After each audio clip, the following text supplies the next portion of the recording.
और वो दवा कौन सी है, वो दवा कागभूषण जी बताते हैं। उन्होंने कहा कि पहले तो वैद्य चाहिए। वैद्य कौन सा होना चाहिए, तो बताया गया सदगुरु वैद्य वचन विश्वास। सदगुरु ही वैद्य, और सदगुरु वैद्य है, इसका अर्थ क्या हुआ, सदगुरु शब्द क्यों लगाया गया, गुरु नहीं सदगुरु। और इसका अभिप्राय यह है कि जैसे वैद्यों में भी कई प्रकार के वैद्य होते हैं, बड़े बड़े संस्कृत साहित्य में व्यंग्य किए गए हैं का एक ऐसे भी वैद्य होते हैं जो अमृत देने वाले हैं, जिनके लिए पीयूष पाणी की उपाधि दी जाती है कि इनके हाथ में तो भाई अमृत है। पर ऐसे भी वैद्य तो होते हैं कि जिनके लिए ये व्यंग्यात्मक वाक्य कहा गया कि वैद्यराज जी आप तो यमराज के भाई हैं पर बड़े भाई। तो बड़े भाई क्यों है, बोले यमस्तु हरते प्राणाम तुम तो प्राण धनानि। यमराज जी तो केवल प्राण ही लेते हैं और आप प्राण धन दोनों ले लेते हैं, इसलिए उनसे बड़ा ही होंगे, छोटे कैसे हो जाएंगे। और इसका अभिप्राय ये है कि वैद्य अगर व्यक्ति का द्रव्य भी ले और द्रव्य लेने के साथ साथ कब वो उसके रोग को भी बढ़ा करके प्राण ले ले तो उस वैद्य के पास पहुंच जाएगा। इसी प्रकार से गोस्वामी जी ने कहा गुरु भी अगर वो हमसे स्वीकार करता है भेंट, और भेंट स्वीकार करने के बाद शोक का हरण नहीं करता है, तो गोस्वामी जी ने कहा हरई शिष्य धन शोक न हरई सो गुरु घोर नरक में पड़े। तो वैद्य नाम से काम नहीं बनेगा, सदगुरु वैद्य, गुरु ही नहीं सदगुरु वैद्य होना चाहिए। और जब सदगुरु वैद्य मिले तब वचन विश्वास। इसका अर्थ है कि वैद्य की खोजने में जल्दबाजी न कीजिए। जब योग्य सदगुरु प्राप्त हो जाए तो सदगुरु प्राप्त होने के पश्चात पहला कार्य करना क्या होगा कि अब जब किसी आपने वैद्य का चुनाव कर लिया तो फिर वैद्य के वचनों पर आपको विश्वास भी करना चाहिए। और इसका अर्थ है कि वैद्य की बातों पर आपको अगर विश्वास नहीं होगा तो आप वैद्य की औषधि को आदर पूर्वक स्वीकार नहीं करेंगे।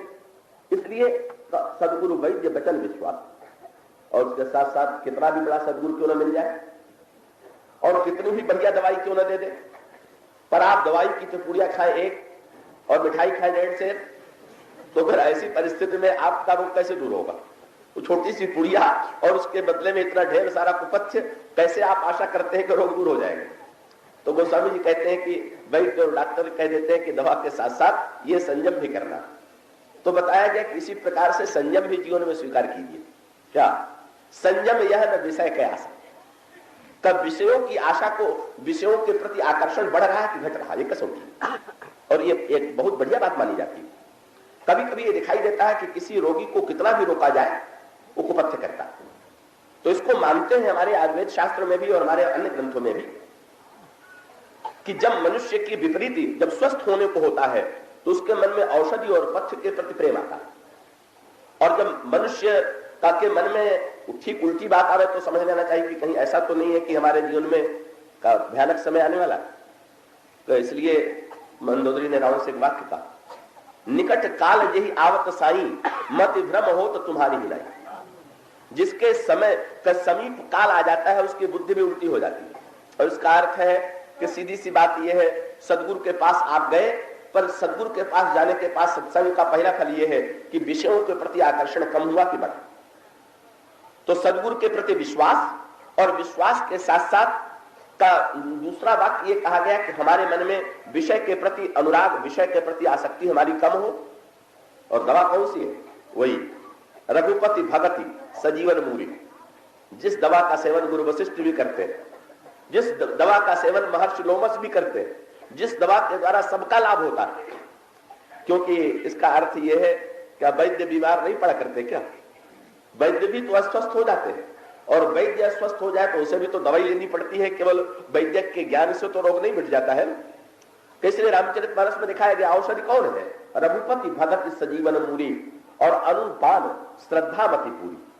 वैद्य लोग बताते हैं शहद में मिला के दवा दीजिए, इस रस के साथ दवा लीजिए। गोस्वामी जी से पूछा गया महाराज भक्ति की जो दवा है उसके लिए कौन सा अनुपान लेना पड़ेगा। उन्होंने कहा श्रद्धा की शहद में भक्ति की दवा मिला दीजिए, मिठास भी बढ़ जाएगी, दवा की शक्ति भी बढ़ जाएगी। और तब यही विधि भले ही स्वरोग नसाई, ना ही जतन कोटि नहीं जाएगी। इस तरह से तो भले मनुष्य भगवान की भक्ति को श्रद्धा पूर्वक, गुरुदेव के प्रति सच्चे विश्वास पूर्वक, विषय संयम पूर्वक अगर जीवन में लाता है तब तो भले ही मन के रोग नष्ट हो जाए, नहीं तो जतन कोटि नहीं जाई, नहीं तो करोड़ यत्न करने पर भी ये मन के रोग जाते नहीं। और तब उसके बाद लक्षण बताया गया। लक्षण यही हम आपसे कहना चाहते थे कि हम अनुभव करते हैं कब कि हम रोग से अच्छे हो रहे हैं। अगर हमें भूख नहीं लगती तो हम समझ रहे रोग है। जब हमें भूख लगने लगती है तब हमको समझ जाता है कि हाँ, अब हमारा रोग धीरे धीरे दूर हो रहा है। जब हमारे शरीर में धीरे धीरे शक्ति आने लगती है तब हमको लगता है कि हमारा रोग धीरे धीरे दूर हो रहा है। इसी प्रकार से गोस्वामी जी कह रहे हैं, काकभूषण जी गरुड़ से कहते हैं कि हमें और आपको भी देखना चाहिए कि कथा में जाके, सत्संग में जाकर के, भक्ति करके हमारे और आपके मन में भूख बढ़ रही है कि नहीं और स्वस्थता बढ़ रही है कि नहीं। और भूख क्या है? सुमति क्षुधा बाढ़ई नित नई, विषय आस दुर्बलता गई। जब सुंदर बुद्धि की भूख बढ़े और विषयों की दुर्बलता हमारे जीवन से मिट जाए तब समझ लेना चाहिए कि हम धीरे धीरे रोग को विनष्ट करके स्वस्थता की ओर बढ़ रहे हैं। और इसका अर्थ यह है, धर्म के द्वारा अगर हमें यह दिखाई पड़े कि हमारा स्वार्थ घट रहा है, हमारा अहंकार घट रहा है, हमारी वासना घट रही है, तो हम धर्म का पालन कर रहे हैं। अगर ज्ञान के द्वारा हमारे जीवन में ये दिखाई पड़े कि हमारा अभिमान नष्ट हो रहा है, भेदभाव हमारे अंतःकरण से मिट रहा है, तो समझ लेना चाहिए कि हमारे जीवन में ज्ञान का उदय हो रहा है। और यदि नहीं हो रहा है तो समझ लेना चाहिए कि न तो वो ज्ञान ज्ञान हुआ और न तो भक्ति भक्ति हुई। इसलिए इस चित्रकूट की भूमि में यह व्याख्या की गई। और वो व्याख्या क्या की? धर्म शरीर है और भक्ति जो है या भगवान का जो प्रेम है वो प्राण। और इसका अर्थ यह है, शरीर में ही तो प्राण रहेगा, धर्म में ही तो प्राण रहता है। लेकिन इसके साथ साथ आप ये भी जानते हैं कि एक आध अंग कम हो तो भी काम चल जाएगा, लेकिन प्राण कम हो जाए तो काम चलने वाला नहीं। तब आप ये नहीं कह सकते कि सारे अंग तो ही है, प्राण नहीं है तो क्या हुआ, कोई बात नहीं है, तब तो आप ऐसा नहीं कहेंगे। इसका अर्थ है कि धर्म में कोई अंग, धर्म की क्रिया छूट जाए तो छूट जाए, पर अगर भगवत प्रेम का प्राण चला गया है तो समझ लीजिए अब वो धर्म निष्प्राण हो गया है। और उसके लिए एक ही व्यवस्था है कि सो सुख धर्म कर्म जरि जाऊ, जहन राम पद पंकज भाऊ। और इसी प्रकार से ज्ञान क्या है? संसार समुद्र है और ज्ञान जहाज है। ठीक, बड़ा सुदृढ़ जहाज है ज्ञान। पर आप एक बात सोचिए, आप किसी बहुत बढ़िया सुदृढ़ जहाज को देखें समुद्र में और उस पर जाकर के बैठ जाए तो क्या होगा? आप बुद्धिमान होंगे तो ऐसे जहाज में नहीं बैठ जाएंगे। आप जानते हैं कि जहाज बढ़िया होगा तो इतनी ही आप आशा कर सकते हैं कि समुद्र में वो डूबेगा नहीं, लेकिन आपको केवल समुद्र में चक्कर काटना है कि उस जहाज पर बैठ के कहीं पहुंचना। अगर उस जहाज पर बैठ करके आपको कहीं पहुंचना है तो आप किसकी खोज करेंगे? जहाज ही बढ़िया नहीं होना चाहिए कि उसको चलाने वाला जो कुशल है, जो नाविक है, अगर वो कुशल होगा तब तो उस जहाज पर बैठ करके का आप अपने लक्ष्य तक पहुंच जाएंगे। और बिना मल्लाह के, बिना चलाने वाले के जहाज पर आप बैठ गए तो आप उस समुद्र में थपेड़े खा करके चक्कर काटते रहेंगे। कभी जहाज पूरब जाएगा, कभी पश्चिम जाएगा, कभी उत्तर जाएगा, कभी दक्षिण जाएगा, और आप जहां पहुंचना चाहते हैं वो नहीं पहुंच पाएगा। और अंत में कितना भी सुदृढ़ जहाज क्यों न हो, समुद्र में डूबे बिना नहीं रहे। वो स्वामी जी कहते हैं ज्ञान जो है वो जहाज, और उसमें मल्लाह कौन? गोस्वामी जी कहते हैं सोहन राम प्रेम बिनु ज्ञानू, कर्ण धार बिनु जुमि जल जानू। राम प्रेम प्राण है, राम प्रेम मल्लाह है और ज्ञान जहाज है। इन दोनों का संयोग होना चाहिए, ज्ञान का और भगवत प्रेम का, धर्म का और भगवान के प्रेम का। और इसका अर्थ यह है कि धर्म का प्रेम, भगवान के प्रति जो प्रेम है, यह ऐसी वस्तु है कि जो धर्म में भी सहायक है, ज्ञान में भी सहायक है, और भक्ति अपने आप में तो पूर्ण है। और आप विविध पात्रों के माध्यम से देखें तो आपको क्या मिलेगा? यही कसौटी आपको मिलेगी। मनुष्य के जीवन में बड़े जल्दी क्रोध आ जाता है, बड़े जल्दी अहंकार आ जाता है, वो तो है ही, पर उसे मिटावे कैसे? तो हर जगह मिटाने के लिए आप देखेंगे, और कभी कभी तो उल्टा हो गया। और यहां पर भी यही बात दिखाई देती, यहां दूसरे रूप में दिखाई देती। क्या? गुरु के द्वारा शिष्य का कल्याण तो देखा जाता है, पर शिष्य के द्वारा भी गुरु के कल्याण की परंपरा रामायण में प्राप्त होती है। और चित्रकूट में तो इसकी पराकाष्ठा ही है। पर इसका रामायण में अनेक प्रसंगों में चित्र प्रस्तुत किया गया कि कब, जैसे लोमस जी ज्ञानी, ठीक, तो ज्ञान की चरम पराकाष्ठा लोमस के जीवन में है। बड़े दीर्घायु हैं, बहुत बड़े महात्मा, लेकिन एक रोग दिखाई दे रहा है और वो संभावना रहती है। जहां धर्म होता है वहां पर अपने पवित्रता के प्रति का एक मद मनुष्य के मन में उत्पन्न होने की आशंका है, और जहां ज्ञान होता है वहां पर व्यक्ति के अंतःकरण में अभिमान की बड़ी संभावना है। और संभावना क्यों है? क्योंकि जहां ज्ञान होता है वहां पर यह बात मनुष्य के मन में आने की वृत्ति रहती है, मैं ज्ञानी हूं और मैं ज्ञानी हूं। ये बात आते ही एक ही डर है कि कहीं अभिमान की दिशा में ज्ञान तो नहीं मुड़ जाएगा। तो वेद क्या कहते हैं? वेद ज्ञान का प्रतिपादन करते हैं, पर रामायण में एक बड़ा सुंदर प्रसंग आता है कि जब भगवान राम का राज्याभिषेक हुआ तो वेद शरीर धारण करके भगवान राम की स्तुति करने के लिए, और तब वेदों ने भगवान राम से कहा, वेद माने ज्ञान, वेद शब्द जो है वो ग्रंथ का भी वाचक है और वेद शब्द का अर्थ है ज्ञान। वेद हाथ जोड़ करके भगवान से कहते हैं, बोले प्रभु जे ज्ञान मान विमत, बोले प्रभु हाथ जोड़े खड़े हैं। तो प्रभु ने मुस्कुरा करके देखा और नेत्र में संकेत हुआ, बोले ज्ञान के बाद तो अभेद आ जाता है, और अभेद आ जाता है तो जहां भेद है वही स्तुति है, वही प्रार्थना है। तो अब आप लोग ये प्रार्थना करने आ गए हैं, इसकी क्या आवश्यकता थी? जहां एकत्व का बोध हो गया वहां एकत्व का बोध होने के पश्चात अब फिर क्यों आए हुए? तो वेदों ने कहा नहीं महाराज, एकत्व का बोध हो जाने के बाद भी एक ही सावधानी रहनी चाहिए। क्या? बोले प्रभु जो लोग एकत्व को पा करके अभिमानी बन जाते हैं और अभिमानी बन करके समझते हैं कि हम भक्त को स्वीकार नहीं करेंगे, तो उसका परिणाम क्या होता है? वेद कहते हैं जे ज्ञान मान विमत्त तब भव हरणि भक्ति न आदरी ते ते पाई सुर दुर्लभ पदादप। वे ज्ञानी जो हैं देवताओं के लिए भी दुर्लभ पद पर पहुंच चुके हैं। पर पहुंच चुकने से क्या होता है?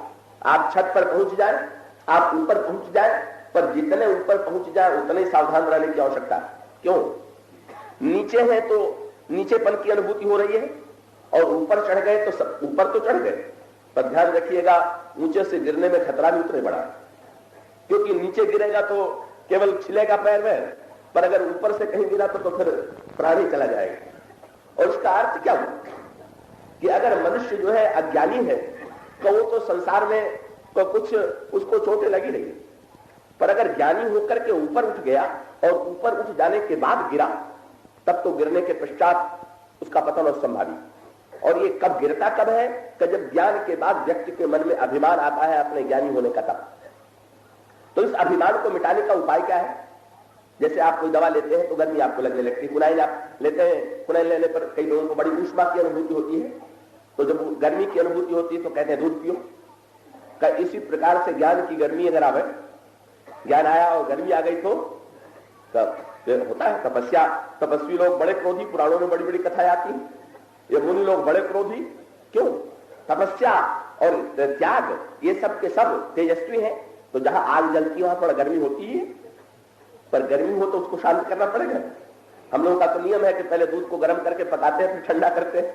कोई पूछे कि कैसी उल्टी बात है, तो इसका अर्थ ये है कि अगर गर्म न करे तो दूध गाढ़ा कैसे होगा, पर अगर गाढ़ा होने के बाद ठंडा न करे तो फिर वो तो मुंह को जलावेगा।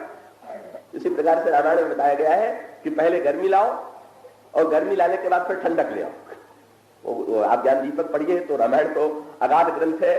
उसमें गोस्वामी जी कहते हैं कि जब व्यक्ति के मन में अहिंसा का दूध आया तो निष्कामता की अग्नि पर उसको पकावे, और निष्कामता की अग्नि पर पकाने के बाद इसका अर्थ क्या हुआ? अगर त्याग नहीं आवेगा, अगर ये वृत्ति नहीं आवेगी तो जीवन में हमारे अंतःकरण की वृत्ति प्रगाढ़ कैसे होगी? पर उसके बाद बहुत बढ़िया बात लिखी हुई है कि जब निष्कामता की आग पर उस दूध को पकाया गया तो दूध गाढ़ा हो गया, पर गाढ़ा होने के साथ साथ उसमें गर्मी आ गई, और जब गर्मी आ गई तब अब उसको उतारिए, और उतारने के पश्चात फिर एक काम कीजिए। गोस्वामी जी कहते हैं पंखा लेकर के उसको ठंडा करने के लिए बैठ जाइए। और वो पंखा क्या है? बोले तो समरुत तब क्षमा जुड़ावे। और इसी प्रकार से जब कभी त्याग के द्वारा, तपस्या के द्वारा, पांडित्य के द्वारा, ज्ञान के द्वारा गर्मी आ जाए तो जरा भक्ति के द्वारा ठंडक लाने की आवश्यकता है, भक्ति के द्वारा जरा शीतलता लाने की आवश्यकता है। और यही क्रम है कि जे ज्ञान मान विमत्त तौ भवहरण भक्त नादरी। इसलिए जहां पर ये हनुमान जी ने तो यही प्रभु से विरोध किया, और विरोध में सबसे बड़ी बात कह दिया। श्री हनुमान जी से प्रभु का मिलन हुआ और प्रभु से मिलन होने के पश्चात प्रभु से हनुमान जी ने कहा कि महाराज पर्वत पर बंदरों के राजा सुग्रीव रहते हैं, आप उनसे मिलने के लिए चलिए। प्रभु ने कहा चलो। प्रभु भक्तों के वशीभूत हैं, भक्त जैसा कहता वैसा करते हैं। जब हनुमान जी ने कहा चलिए तो प्रभु चलने को तैयार हो गए, पर हनुमान जी ने कहा ऐसे न चलिए, तब आप दोनों भाई मेरे पीठ पर बैठ जाइए। भगवान राम और लक्ष्मण दोनों ने देखा मुस्कुरा के एक दूसरे की ओर, और प्रभु ने तुरंत लक्ष्मण से कहा कि बस अब देर मत करो, तुरंत बैठ ही जाओ। और इसका अर्थ क्या हुआ? तब भगवान श्री राम का तात्पर्य यह था कि सीता जी को पाना, और सीता जी मूर्तिमती भक्ति है, और भक्ति को पाने के लिए लड़ना किससे पड़ता है? बोले विरत चर्म अस ज्ञान मद लोभ मोह रिपुमाज, और जय पाइये सोई हरि भगत देखो विवेक विचार। देखो कैसे विचार, और इसका अर्थ है भक्ति को पाना और मोह रूप रावण से लड़ना। तो एक काम करो ना, रथ पर बैठ के तो लड़ा जाएगा, तो हनुमान से बढ़ के बढ़िया धर्म रथ नहीं मिलेगा। आओ हम तुम दोनों इस रथ पर बैठ जाए। हनुमान के चरित्र का आश्रय लेकर के लंका में विजय प्राप्त हो सकती है, इसमें संकोच की आवश्यकता नहीं है। और दोनों के दोनों बैठ गए, और बैठे नहीं, लक्ष्मण जी ने प्रभु की ओर देखा और कहा कि प्रभु आपने इतने लोगों की प्रशंसा किया, आप तो प्रशंसा करने में बड़े उदार हैं, पर आपकी प्रशंसा को यथार्थ सिद्ध करने वाला इतने जल्दी अगर कोई मिला तो हनुमान जी मिले। क्या? बोले अभी अभी आपने कहा था तय मंत्री लक्ष्मण ते दूना, तो ये प्रशंसा तो आपके स्वभाव में थी, लेकिन आपका और मेरा दोनों का बोझ उठा के इन्होंने सिद्ध कर दिया कि सचमुच ये दूने है ही है। ये बोझ उठा करके इन्होंने चरितार्थ कर दिया कि चलिए अब आपको और हमें निश्चिंत, दोनों निश्चिंत हो गए, क्योंकि हनुमान जी जैसा सेवक प्राप्त हो गया। पर क्या हनुमान जी को कैसा लगा होगा? लक्ष्मण जी सारे ब्रह्मांड का बोझ उठाने वाले हैं, लक्ष्मण जी भगवान राम को भी उठाने वाले हैं, भगवान राम शंकर के धनुष को उठा लेने वाले हैं। अब इन दोनों को जिसने उठा लिया उसमें एक ही संभावना है ना कि इसके बाद गर्व तो आने का डर है। ये डर है कि अरे जो सारे ब्रह्मांड को उठाने वाला है मैंने उसे उठा लिया, जिसने शंकर के धनुष को उठा लिया मैंने उठा लिया, मैं कितना बड़ा हूं। ये उठाते उठाते तो रावण अहंकारी हो गया था ना, उसने भी तो उठाया था। शंकर जी को उठा करके तो रावण में अभिमान आ गया, और उन्हीं शंकर के अवतार हनुमान जी हैं, उनको उठा के कैसा लगा हो? अगर सावधान न हो जाए तो आप भी अभिमान आ जाएगा। लेकिन हनुमान जी तो सावधान, रावण उठा के अभिमानी बन गया और हनुमान जी उठा करके निर्भिमानी बन गए। हनुमान जी ने तुरंत प्रभु की ओर देखा, बोले प्रभु मैं अभी आपसे निवेदन कर दूं कि मैंने जो आपको उठाया है वो भार उठाने के लिए नहीं उठाया। अरे आपका भार उठाने की सामर्थ्य जीव में कहां से आवेगी?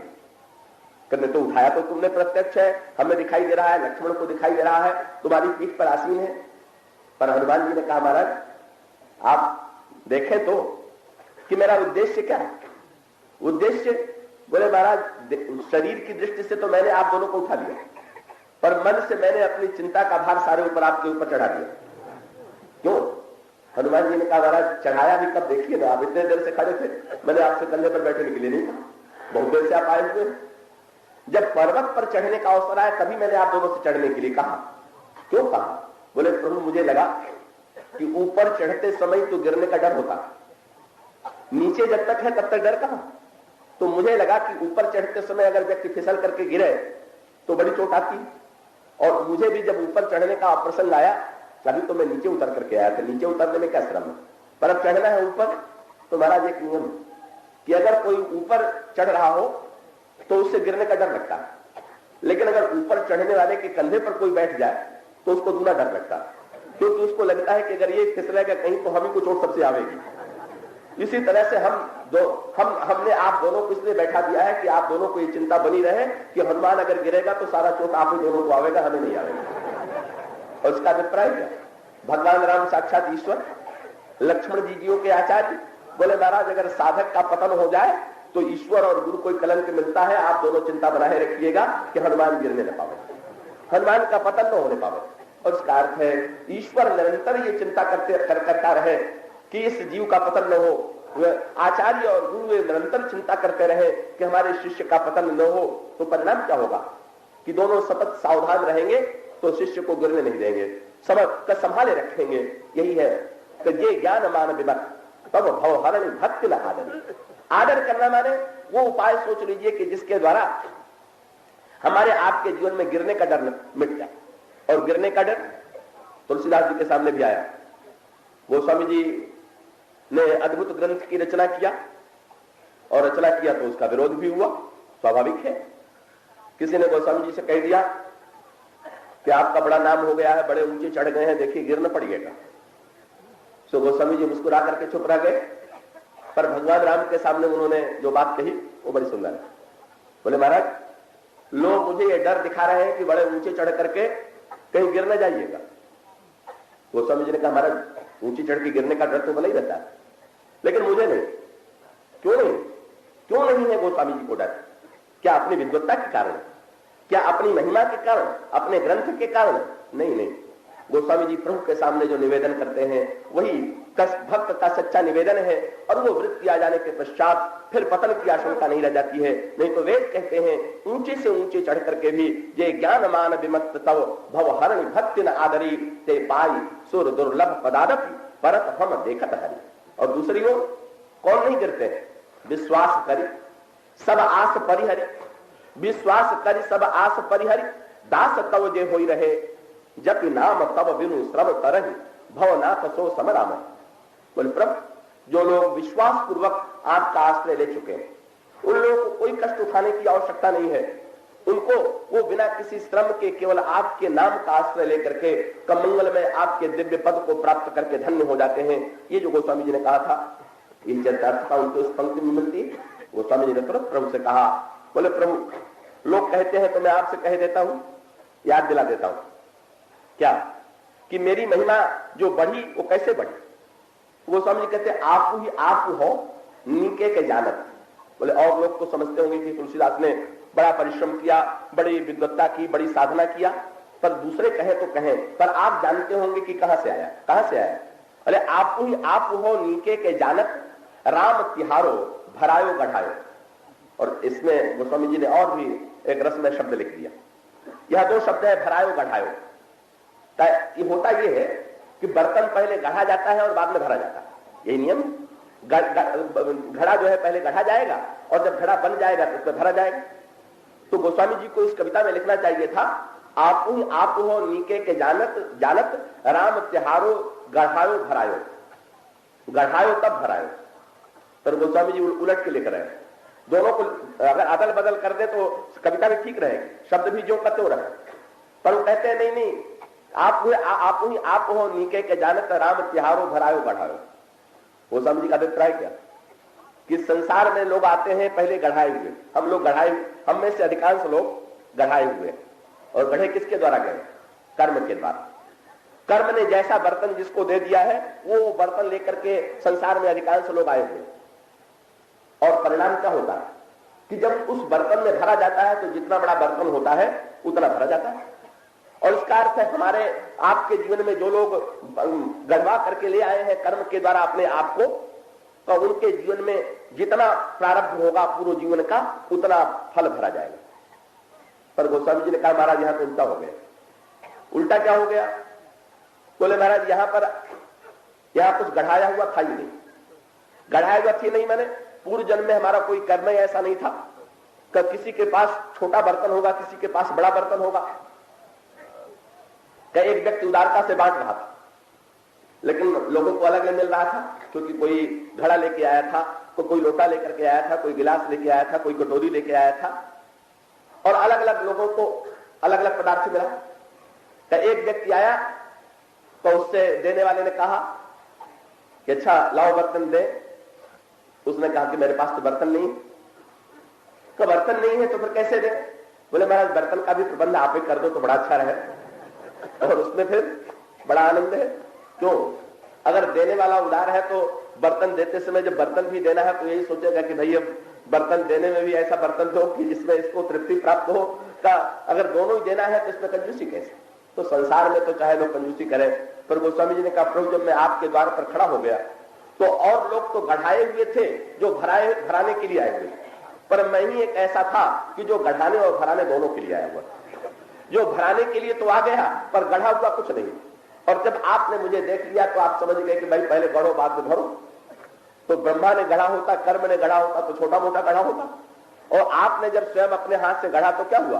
तो आप ही आप हो नीके के जानत, राम तिहारो भरायो गढ़ायो।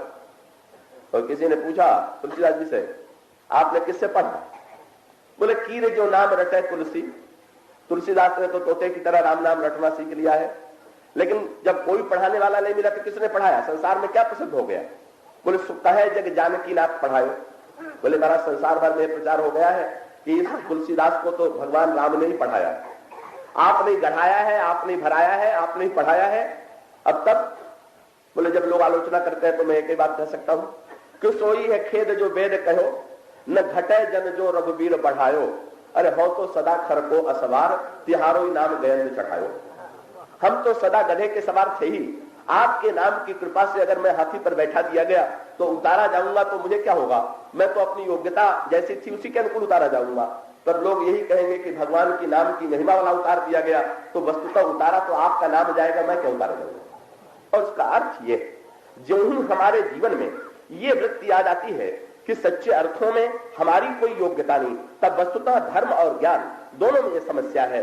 धर्म के साथ मनुष्य के मन में पवित्रता का इतना भान आ जाता है कि व्यक्ति दूसरों को बड़ा हीन दृष्टि से देखने लग जाता है। ज्ञान में इतना अभिमान आ जाता है कि व्यक्ति जो है ज्ञान के कारण उन्मत्त हो जाता है। पर अगर धर्म के साथ भक्ति आ जाए, ज्ञान के साथ भगवान का प्रेम आ जाए, इसलिए रामायण में सर्वत्र इस संकेत को प्रकट किया गया और इसी के द्वारा पूर्णता दिखाई गई।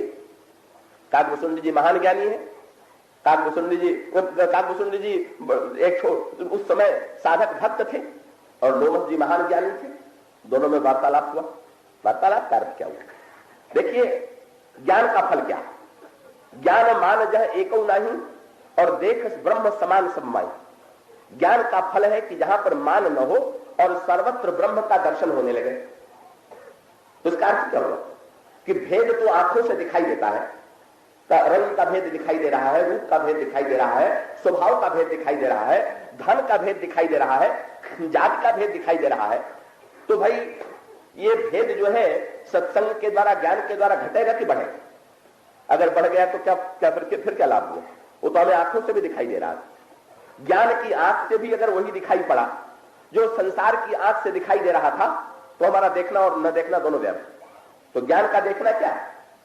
तो अपनी आंख से देखते हैं तो भेद दिखाई देता है, और ज्ञान की आंख से देखें तो सब में एक ही ब्रह्म का दर्शन होता। और जब एक ही ब्रह्म का दर्शन होगा तो परिणाम क्या होगा? सद्भाव का संचार होगा।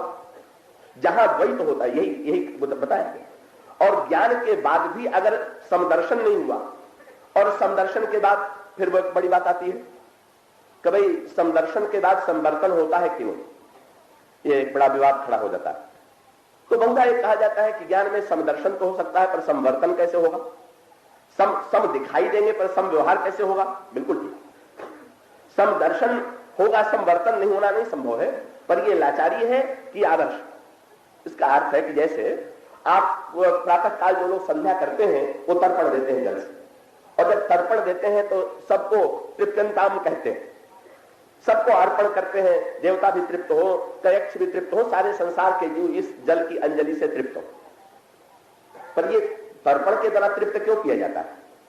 कि एक ही व्यक्ति में सामर्थ्य नहीं है कि वो सब संसार के सब लोगों को भोजन करा सके, सबको जल पिला सके। इसलिए कहा गया कि अच्छा भाई प्रातः काल कम से कम संध्या में तो सबको तर्पण कर लो। पर कोई व्यक्ति इसका अर्थ अगर ये ले ले कि संध्या में तर्पण करने का विधान है, इसलिए हम संध्या में तर्पण करेंगे, किसी को पानी नहीं पिलाएंगे, नहीं तो सारा नियम टूट जाएगा। तो इस बुद्धिमान को हम क्या करें? अरे भाई जितनों को जल पिला सकिए पिलाइए, जिनको भोजन करा सकिए कराइए, जब बाकी न करा सकिए तो उतना भाव से कराइए। पर सबको भाव से भोजन कराने लगेंगे और सबको भाव से तृप्त करने लगेंगे, तब तो आपसे बढ़ के कंजूस और धर्म की विचित्र व्याख्या करने वाला कोई नहीं होगा। और इसी प्रकार से ज्ञान के द्वारा समदर्शन संवर्तन नहीं हो सकता, व्यक्ति की लाचारी है, पर उस लाचारी को कम से कम तो कीजिए। इसका अर्थ है कम से कम आपकी उदारता तो बढ़नी चाहिए। और आप ये कह दें कि ज्ञान के द्वारा जो है वो बुद्धि में खाली अभेद रहता है और व्यवहार में भेद बढ़ते ही जाता है, तो आपका ज्ञान वस्तुतः किसी काम का नहीं। आपका ज्ञान भेद को कम करता है कि घटा बढ़ाता है? आपका ज्ञान अहंकार को कम करता है घटाता है?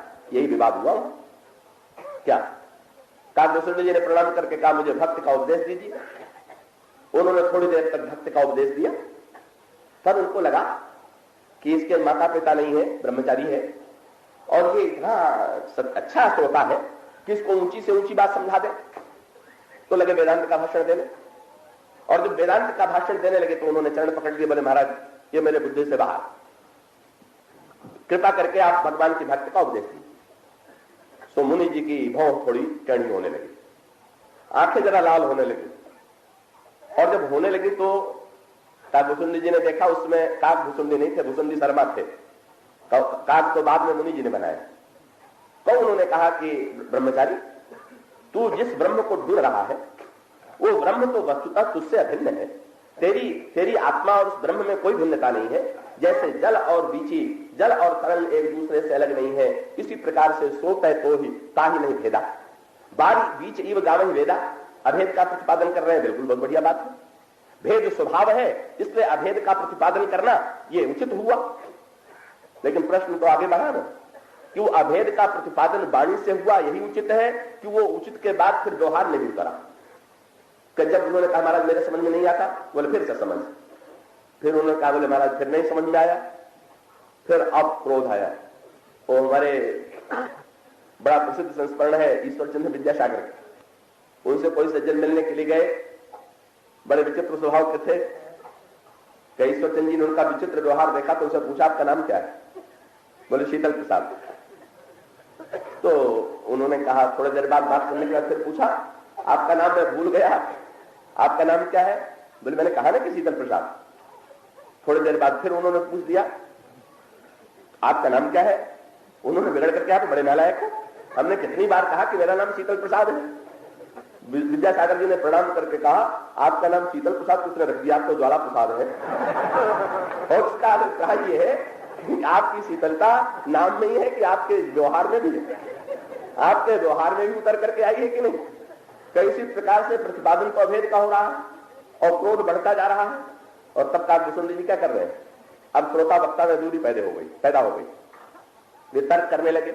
यही विधि जुगुति अमित मन गुण युक्ति क्या कर रहे हैं? बोले क्रोध इनको आ गया। और क्रोध कब आता है? क्रोध की द्वैत बुद्धि बिनु, जब तक द्वैत बुद्धि नहीं होगी तब तक क्रोध आएगा क्या? कभी नहीं आ सकता। ये नियम है, आप देख लीजिए। समान बात आप इतने बैठे हुए हैं, जरा सा किसी से धक्का लग जाए क्रोध आ जाएगा। आपका पैर किसी के पैर से कुचला जाए क्रोध आ जाएगा। पर आपने से सबको यह अनुभव हुआ होगा, कभी कभी अपने पैर से अपने पैर को चोट लग जाती है, तब आपकी आंखों में क्रोध की लाली आती है। कभी आप उस पैर पर बिगड़ते हैं कि तूने दूसरे पैर को धक्का क्यों ले दिया? इसलिए नहीं बिगड़ते ना कि वो तो अपने ही पैर है, वहां कहां क्रोध करेंगे। क्या देखिए, दूसरे को खांसी आती हो, रात को कोई दूध वाला हो, कहेंगे कि नींद सारी खराब किए दे रहा है। पर आपके बेटे को खांसी आने लगे तो तब आप चिंता करेंगे कि भाई खांसी से नींद तो खराब हो रही है पर बेटा मेरा है। और फिर इसके साथ साथ आप चिंता करेंगे इसकी खांसी दूर कैसे करेंगे। करें, आपके मन में तुरंत ममता वहां पर आ गई। और उससे भी आगे बढ़ के सोचिए, बेटे को खांसी की जगह अगर आप ही को खांसी आने लगे तब आप क्या करेंगे? तब आप कहां लेकर के जाएंगे, किस पर क्रोध करेंगे? और उसका अर्थ यह है, क्रोध तब आता है जब द्वैत की बुद्धि होती है, दूरी की बुद्धि होती है। अगर दूसरे की अनुभूति नहीं है तो क्रोध आने की बात नहीं। काकभूषुंडी जी कहते हैं मुनि जी ज्ञान की चर्चा कर रहे हैं, अभेद की चर्चा कर रहे हैं, क्रोध कर रहे हैं। इससे तो लग रहा है कि अज्ञान की सत्ता है, क्रोध की सत्ता है। क्रोध की द्वैत बुद्धि बिनु, और अगर द्वैत है तो द्वैत की बिनु अज्ञान, और माया बस परिच्छन्न जड़ जीव की समान। परिणाम क्या हुआ? जब उन्होंने देख लिया कि ये श्रोता ध्यान से नहीं सुन रहा है, हमारी बातें नहीं समझ रहा है और तर्क भी करने की चेष्टा कर रहा है, तो फिर बिगड़े। तो अभी क्या कह रहे थे कि तू तो साक्षात ब्रह्म है, और अब क्या कहने लगे? अब कहने लगे मूढ़, अरे मूर्ख, मूढ़ परम सिख देव मानस, और उत्तर प्रति उत्तर बहुथानस, सत्य वचन विश्वास न करही, बाय शिव सब ही ते डरही। तू कौए की तरह। तब जा मैं शाप देता हूं। मुनि लोग शाप बड़े जल्दी दिया करते थे, तेजस्वी होते ही थे, तपस्या की शक्ति रहती ही थी, तुरंत शाप दे दिया। सठ स्वपक्ष दुष्ट है तू, और तेरे अंतःकरण में बड़ा पक्षपात है। सठ स्वपक्ष तब हृदय विशाला, तो सपद होसी पक्षी चंडाल, जा चंडाल पक्षी हो। शाप दे तो दिया, पर देखा श्रोता पर क्या प्रभाव पड़ा। तो विचित्र बात हो गई। काकभूषुंडी जी ने तुरंत कौआ हो गए, और कौवा होने के बाद पहला काम यह किया कि उन्होंने मुनि जी के चरणों में प्रणाम किया। मुनि जी चक्कर में पड़ गए क्या कि असली अभेदवादी मैं हूं कि असली अभेदवादी ये है? क्यों? मेरा अभेदवाद भाषण में था पर क्रोध इतना, और यह व्यक्ति कह तो ये रहा था कि महाराज मेरे मन में भगवान की भक्ति की इच्छा है, हमारे मन में तो द्वैत बुद्धि बची हुई है। लेकिन शंकर जी से पार्वती जी ने पूछा, महाराज पुराने जमाने में तो ऐसा बहुत हुआ है कि एक ऋषि ने शाप दिया तो बदले में दूसरे मुनि ने शाप दे दिया। अगर लोमस जी ने कौवा बनाया था तो वो भी कुछ बना देते लोमस जी को, हो जाते दोनों मुनि दोनों शक्तिशाली थे। बोले नहीं, बिल्कुल नहीं। क्यों नहीं शाप दे दिया? शंकर जी ने हंस करके कहा कि वो तो केवल कह रहे थे, और भक्त का लक्षण क्या है? तो उमा जे राम चरण रथ विगत काम मद क्रोध निज प्रभु मैं देखई, कहा ही नहीं देखई, निज प्रभु मैं देखई जगत तो कासन करे विरोध। तो जिस समय उन्होंने देखा कि लोमस जी शाप दे रहे हैं, सोचने लगे कि अरे शाप दिया भी तो कितना बढ़िया दिया कौवा। बोले कौन दिलवा रहा है शाप? हमारे प्रभु ही दिलवा रहे हैं। मैं चाहता था कि अयोध्या में चल करके प्रभु का दर्शन करूं, पैर से चल के जाता तो कितना समय लगता, पंख दिलवा दिया तो उड़ के जाने में कितनी जल्दी हो जाएगी। और पक्षी भी बनाया तो कितना बढ़िया बनाया। हंस बना देते तो हम मानसर में रहना पड़ता, तोता होता बना देते तो पिंजड़े में बंद कर दिया जाता। कौवे को पिंजड़े में तो कोई बंद करेगा नहीं, और कौवा एक ऐसा पक्षी है कि चाहे जिस घर में घुस जाए किसी को आश्चर्य नहीं होता। भगवान के निकट पहुंचने का मार्ग मिल गया। परिणाम क्या हुआ? लोमस जी ने तुरंत अनुभव किया कि जो मेरे वाणी का सत्य था वो भूसुंडी के जीवन में हृदय का सत्य हो चुका है। आदर पूर्वक बुला लिया, और आदर पूर्वक बुला करके अपनी भूल को स्वीकार करते हुए राम मंत्र का दान दिया, मानो दान दिया। और उसका अभिप्राय यह है कि भूसुंडी के द्वारा भक्त की महिमा का बोध होने के पश्चात महर्षि लोमस ने ऐसा अनुभव किया कि ज्ञान की परिपूर्णता जो है बिना भक्त के नहीं आ सकती है। अभिमान का जो विनाश है वो भक्त के द्वारा ही होता है, और यही चरम पराकाष्ठा आपको दिखाई देगी। गुरु वशिष्ठ से बढ़कर के न कोई महान धार्मिक और न महान ज्ञानी, और उसकी पराकाष्ठा धर्म और ज्ञान की चरम परिणति क्या है? गुरु वशिष्ठ के जीवन में सबसे बड़ी विशेषता यह है, अपने शिष्यों से भी वे सीखने में संकोच का अनुभव नहीं करते हैं। श्री भरत के द्वारा उन्होंने धर्म की नई व्याख्या सुनी, और अंत में आते आते चित्रकूट में उसकी पराकाष्ठा हो गई। तब तो जब निषाद ने उनको प्रणाम किया, मानो आज ज्ञान भी कसौटी पर था कि देख ब्रह्म समान सब माही, केवल भाषण में है कि सचमुच हृदय में उसकी अनुभूति हो रही है। आज धर्म भी कसौटी पर था कि धर्म जो है वो मनुष्य के अंतःकरण में सामीप्य की सृष्टि करता है कि विद्वेष की सृष्टि करता है, और दोनों सभी कसौटियों पर गुरु जी खड़े उतरे। क्यों? जो ही निषाद ने उनको प्रणाम किया और गुरु वशिष्ठ दौड़े, लोगों को पता चल गया गुरुदेव इतने उदार चरित्र के हैं, इतने महान चरित्र के हैं कि अपने से छोटे के लिए अगर छोटे ने विनम्रता का परिचय दिया, अगर गुरु से प्रणाम किया तो भी कोई बात नहीं। गुरु वशिष्ठ स्वयं दौड़ते हैं उधर, केवल आशीर्वाद देके नहीं रह गए, दौड़े, और दौड़ करके जब उठा करके हृदय से लगा लिया तब पता चल गया आज दो मिल गए। कौन? बोले यही सब निपट नीच को नहीं। समाज में सबसे नीचे माना जाता था निषाद, और उस समय सबसे बड़े माने जाते थे गुरु वशिष्ठ। बोले यही समय निपट नीच को नहीं, और बड़ा कौन? बोले बड़ वशिष्ठ सब को जगमाई।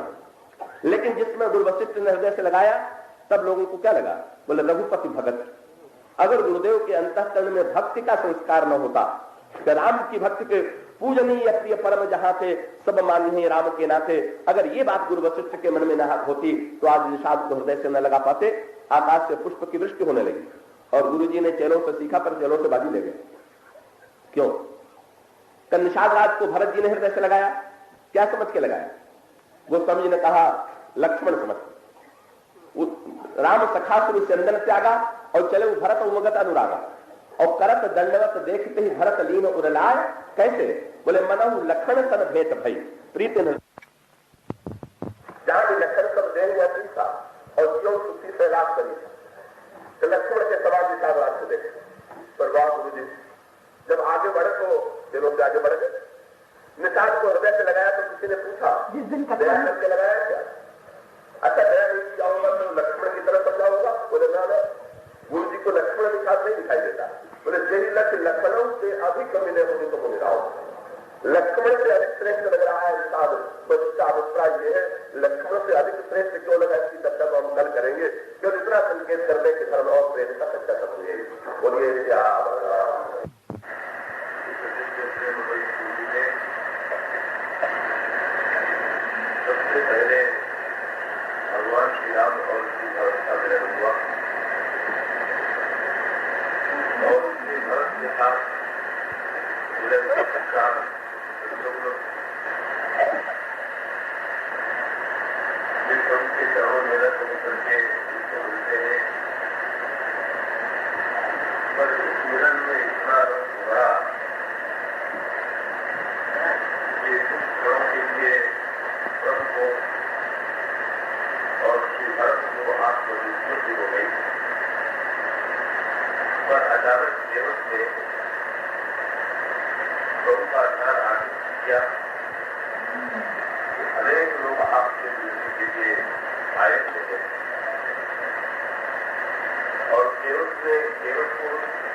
क्या है अपने भीतर ध्यान करके देखिए तो अयोध्या का ये बुद्धि का लोग चित्रकूट चित्र दंडकारण्य मरे और अहंकार लंका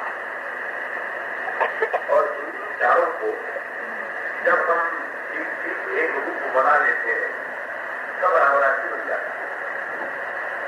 जब तक हम बाहर की परस्पर झगड़ रहे और अपने भीतर भी झगड़ रहे, बाहर की लड़ाई चल ही नहीं है, बाहर हम एक दूसरे का विरोध कर ही रहे हैं, पर भीतर भी हमारे मन में, हमारी बुद्धि में, हमारे चित्त में, हमारे अहंकार में एक संघर्ष कर रहा है।